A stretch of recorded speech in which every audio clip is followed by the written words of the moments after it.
Hi everyone, and welcome back to the Book Brood. And this is going to be our late November wrap up because we were sick and we still are, and so we were hoping to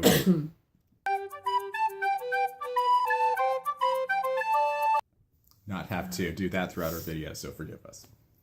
So we had some readathons that we participated in this month.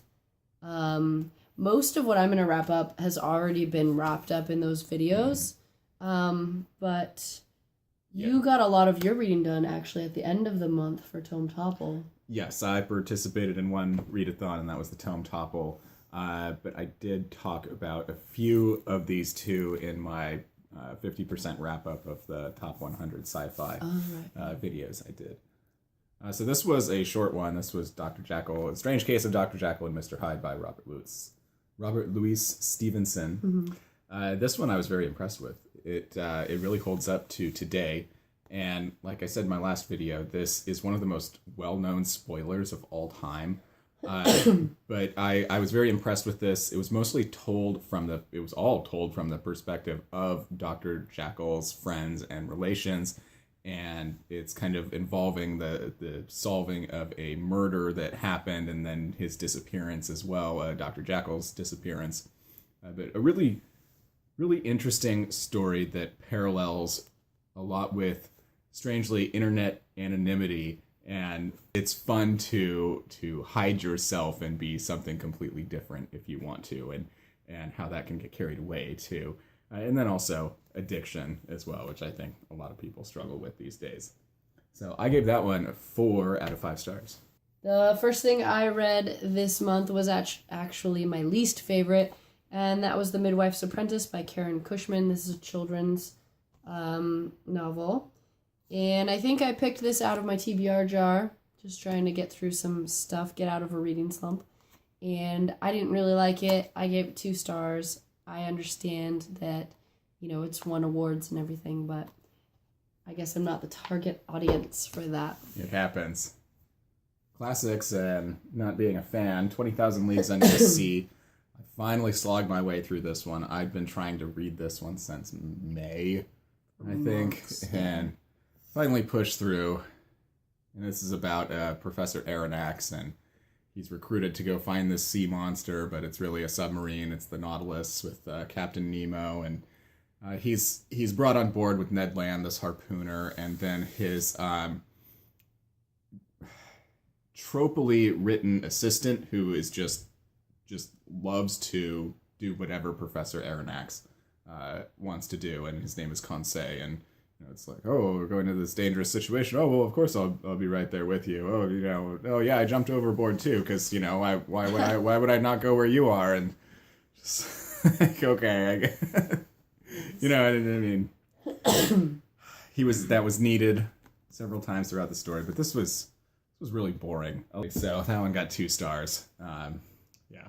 That's why I'm afraid to read more classics. I feel like so many of them will not stand the test of time. But, I finished 20,000 Leagues, and then I read Dr. Jekyll almost immediately after. I'm glad I did. It, renewed my faith that, some classics still hold weight, and are still entertaining. So it's really almost a crapshoot with my experience with classics. It can go to either extreme. Yes. Okay, the next thing I read, I don't have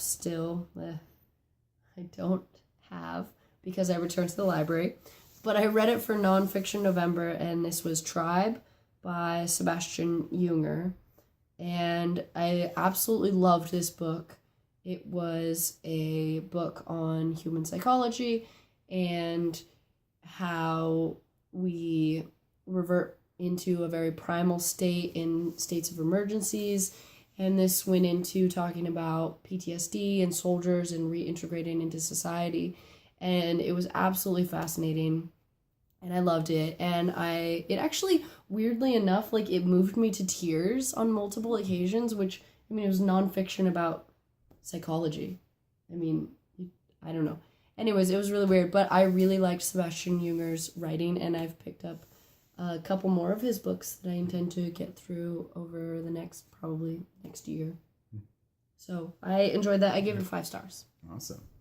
All right, this is one I did for Tome Topple. This is Doomsday Book by Connie Willis. I was very impressed with this one. I was not really sure what to expect going into this book. I knew it was about time travel, and I know time travel is really one of my least favorite subgenres of science fiction. But I was very impressed with how she wrote her rules, stuck to her rules. And this is a story that's split in time between a kind of near future where they've discovered time travel, and Oxford University uses it to send historians back in time and figure out what things were really like. And then a historian that was sent back to the 13th century, and some things go wrong, and so the people in the future time are trying to figure out what went wrong, how to help the historian Kivrin, who went back to the 13th century, and then Kivrin in the 13th century, thinking things are going wrong on her side, and they have no way to communicate, and she thinks she's screwing up, but really things are going just as bad on the other side of time. And this was really, really good, and it got very kind of heart-wrenching at the end of it, but I'm very glad I read this one. I would recommend this to people that even really don't like sci-fi all that much. It's not too heavy on the science really at all, and it's really about the human experience involved with the characters. And I gave this one 4 stars. I have a hard time with time travel also. I don't like that. See, but it sounds like it's in that. See, I don't, I have trouble with like Doctor Who and stuff, in that like there's a race to try and save the person that's in the past. Mm-hmm. But like I can't wrap my mind around that, because like they're in the past. Like it happened. Mm-hmm. It's done. Yeah. There's no immediate need to intervene because they're dead. Like they've been dead for a long time. Mm-hmm. Yeah, and Doctor Who is... I mean, I love me some Doctor Who, but it's one that breaks its own rules like constantly, Yeah. I feel like. So, but, you know, it's entertaining television. The next thing I read was Every Heart a Doorway by Seanan McGuire, which I think I talked about on one of my wrap-ups for Borrow-a-thon, probably. This was a very short novel, but I absolutely loved it. I gave it 5 stars. Highly recommend it.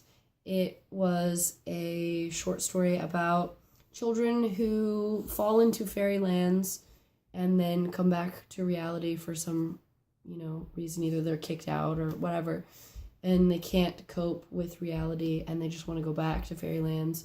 And their family thinks they're crazy, so they send them off to this like boarding school to try and cope, I guess.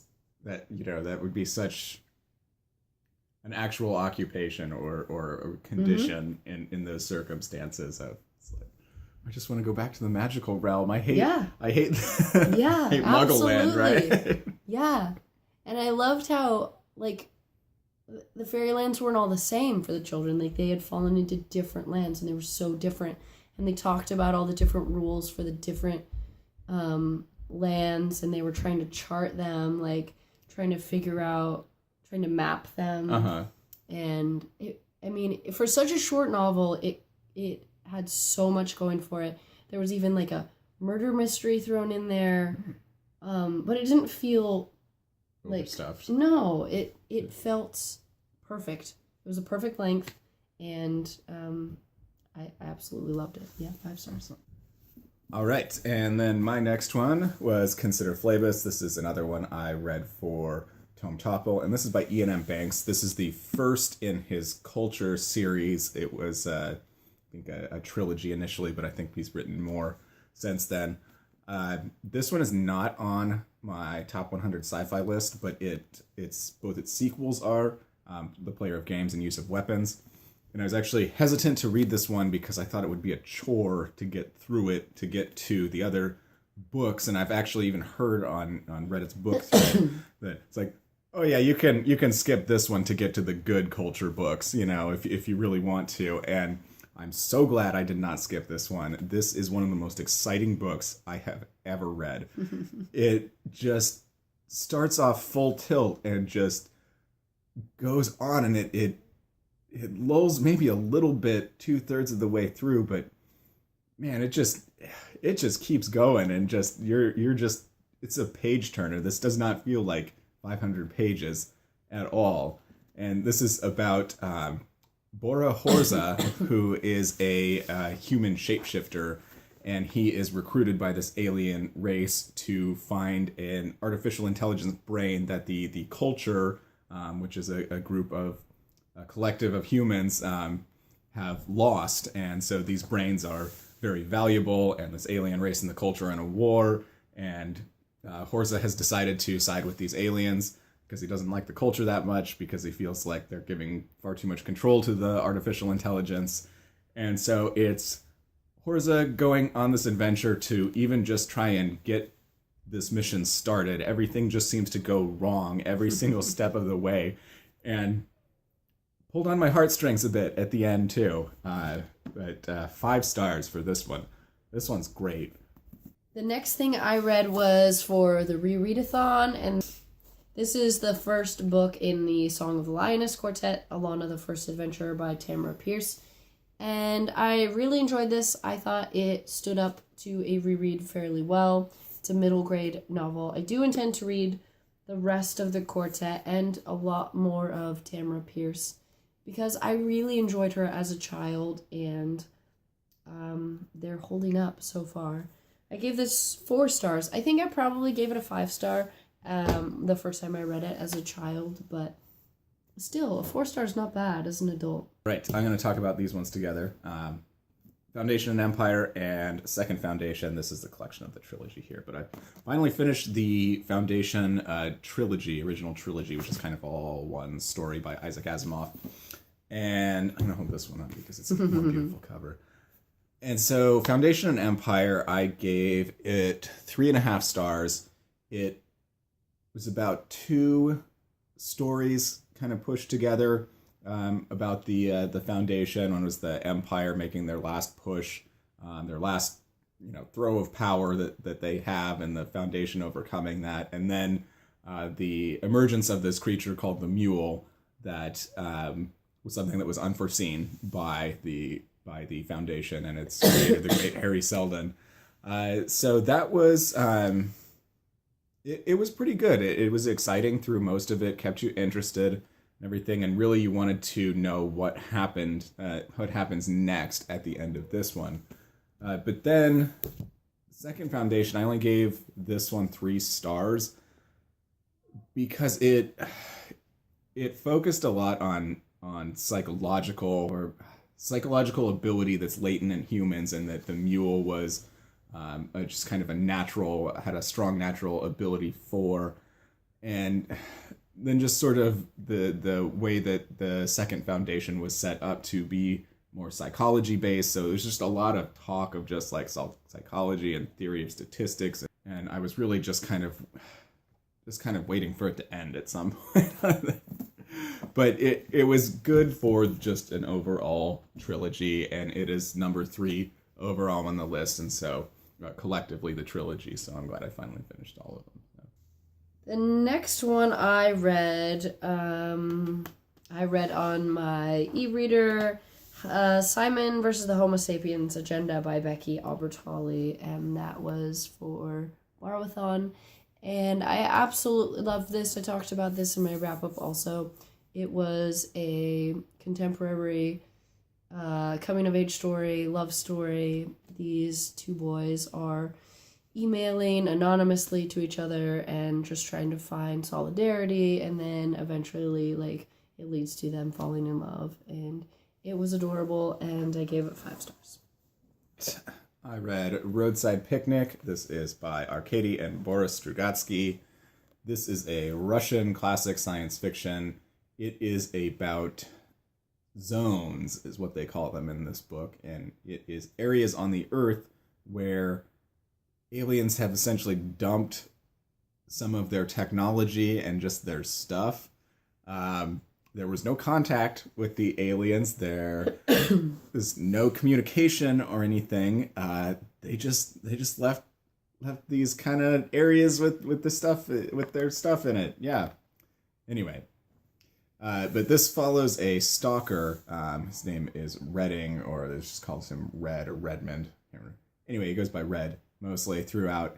And he is sort of a specialist in going into these zones and recovering things from them, because the alien technology is so unknown and there's just a lot of dangers and everything in there. And so these stalkers have much more experience with going into them. And so they, at first, it's kind of a black market thing. They can go and sell these things to the black market. And then for a while, he actually works with the government officially to go in and recover things, and then eventually has to go back to doing it black market again too at the end. And this was one of the most unsettling stories I've ever read. The reasons that he has to keep going back into these zones, these dangerous places, because he really can't find any other work. And he has a family to support, and then because he has gone into these zones so much, the changes to himself that are happening, and then also the things that happen to his daughter because he was affected by going into these zones, and focuses a lot on just the human condition of a situation like this. And it's a very desperate situation near the end, and just very unsettling. So I'm really glad I read this one. It was one I was kind of saving. And also, finishing this one, I finished all 5 of my top 5 Wednesday, 5 books I want to finish before the end of the year. And I gave this one 4.5 stars. Do you know how many I have read of my top 5 I need to read by the end of the year? None. And it's December, so... She still read a lot, though. That sucks, but... The next thing I read, I listened to on audiobook, and it was The Slow Regard of Silent Things by Patrick Rothfuss. And I loved this book when I read it, I think it was last year. I gave it 5 stars. It was absolutely beautiful and stunning and moving and wonderful. But listening to it on audiobook, it lacked. I feel like so much of the beauty of the story was in the words and the narration and just the flow, being connected to the word choice, the spelling, Patrick Rothfuss narrates, and I just couldn't connect with the story. Not at the same level as... No, yeah. And it's a story about Ari, who's a character from the Kingkiller Chronicles, and she's like kind of like a Luna Lovegood character in this, like, just very... She's seen more in the world than anyone else, and there's so much going on up here, and it's just like having this just like middle-aged dude narrating this, where the story is written from her mind, like her crazy, messed up, girly mind, and it just didn't. I couldn't connect the two. Mm-hmm. Yeah, that makes sense. That makes a lot of sense. Yeah. So the audiobook, I would probably only give maybe a 2-star, which is very, very unfortunate because I loved the book, and reading it is so amazing. All right, and then my last one for November was Way Station by Clifford D. Simak. This one I picked up just kind of, it was on my list, on my shelf, and I grabbed it because I'm like, this is a short one. It's just under 200 pages. I'll just kind of see what this is about. This was great. This was a great book. And also Rachel from Calinati read it somewhat recently, and she thought it was pretty good too. So that gave me a lot of validation there. But it is about a man who was actually a Union soldier in the Civil War, and he was contacted by aliens to run essentially a transit station on Earth that only he was going to know about, and how he does not age while he's inside this station. And so the only time he really ages is for about an hour a day when he kind of walks, down the stream and picks up his mail and talks to the mailman.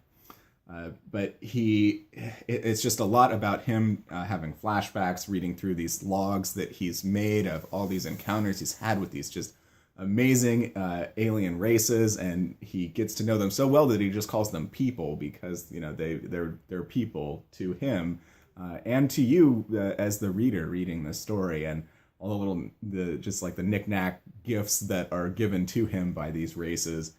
And just this is such a just quaint story, and it gets exciting there at the end. And so this is one I'd even recommend to people that don't generally read sci-fi, because it's a much more character-driven story about the just human relations or relations of people than about the science itself. So I gave this one 5 stars. I think I was going to pick up any more audiobooks after listening to The Slow Regard of Silent Things, but I'm really glad I picked up Carry On by Rainbow Rowell on audiobook. I read this for the first time just a few months ago, but the audiobook brought so much more to the reading experience. You heard some of it. I did. It was the narrator was perfect.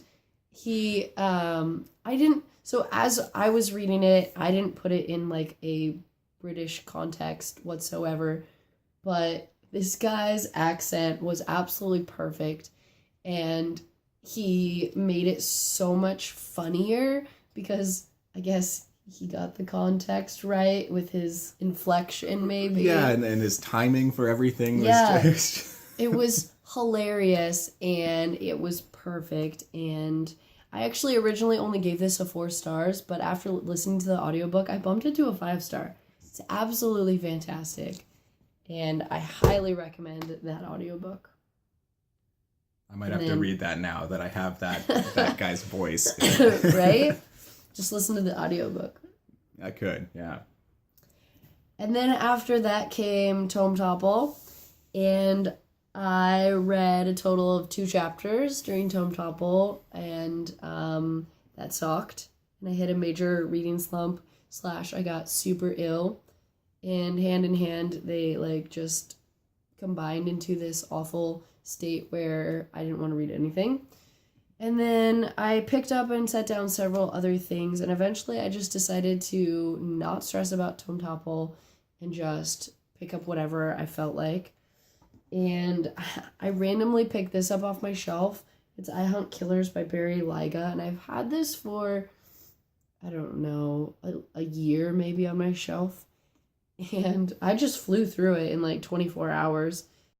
I picked up the 2 sequels, but I only got about 60 pages through the next one before I really wasn't feeling it. It kind of already felt like second book syndrome, which I absolutely hate in a trilogy. What worked really well in the first one and would have worked real well as a standalone is not stretching very well for a trilogy. Mm-hmm. So I don't know if I'm going to continue and finish the trilogy or not, but I really enjoyed the first one. And that's what I read. All right, and so even for your reading slump, you still read a lot during November. I actually read a lot for me during November, You read a lot more pages than I did. And so, yeah, that was it. So if you have any comments, want to give this video a thumbs up or subscribe to the channel, please do. And we'll see you next time, everyone. Bye.